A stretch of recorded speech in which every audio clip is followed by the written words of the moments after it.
Students, present perfect tense को आप सीख चुके हैं। इसमें कुछ दो वर्ब हैं ऐसे, verb to be and to have. फ़र्क क्या है दोनों में असल में? जो सिंपल प्रेजेंट परफेक्ट टेंस है ना, उसमें तो हम हैज़, हैव और उसके बाद पास्ट पार्टिसिपल लगाते हैं, third form of the verb, actions की सूरत में ही has written, she has gone etcetera. लेकिन ये जो बीन, टू बी, आपको पता है वर्ब स्पेशल है, होना, स्टेट को बताता है, किसी हालत को बताता है। तो उसके लिए स्टेट क्या होती है, जैसे हालत क्या हो सकती है किसी की, कोई खुश हो सकता है, कोई बीमार हो सकता है, कोई कामयाब हो सकता है, वगैरह वगैरह।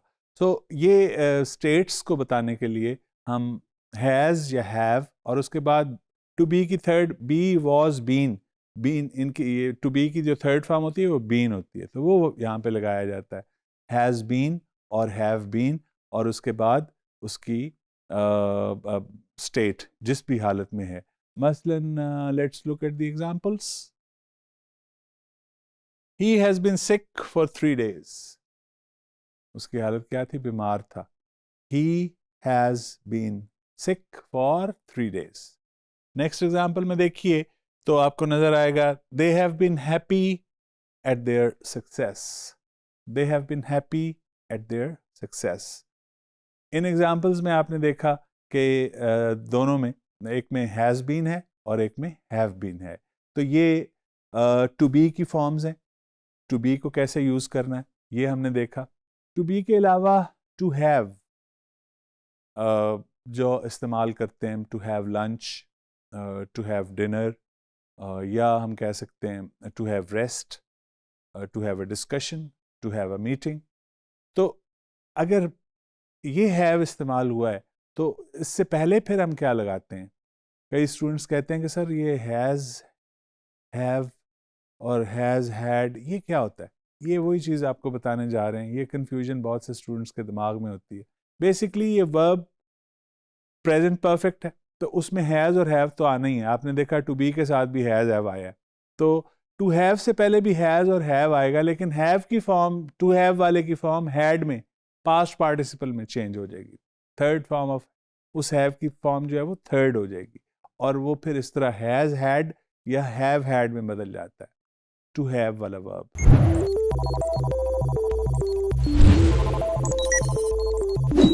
Quickly, let's have a look at the examples of verb to have used in sentences.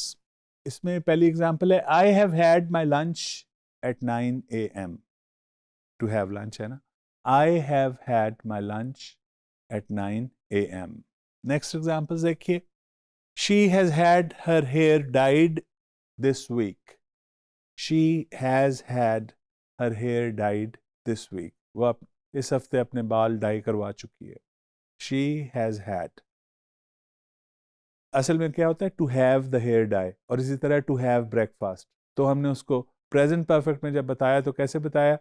I have had my breakfast and she has had her hair dyed. Next example देखिए, we have had a get together this year in February।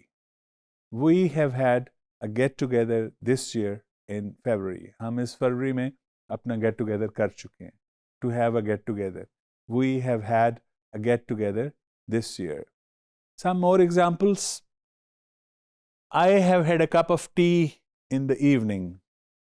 I have had a cup of tea in the evening। रात को मुझे कोई कहता है कि चाय पीनी है, तो मैं कहता नहीं, मैं तो अपना कप शाम वाला पी चुका हूँ। I have had my cup of tea in the evening। Next is, the players have had rest। The players have had rest। Players rest कर चुके हैं। नेक्स्ट एग्जाम्पल देखिए, we have had a discussion on the pattern of examination। we have had a discussion on the pattern of examination। Next example देखिए, he has had his hair cut at 10 a.m।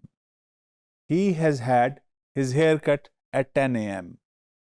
तो वो 10 बजे अपने बाल कटवा, to have a haircut। he has had his hair cut at 10 a.m।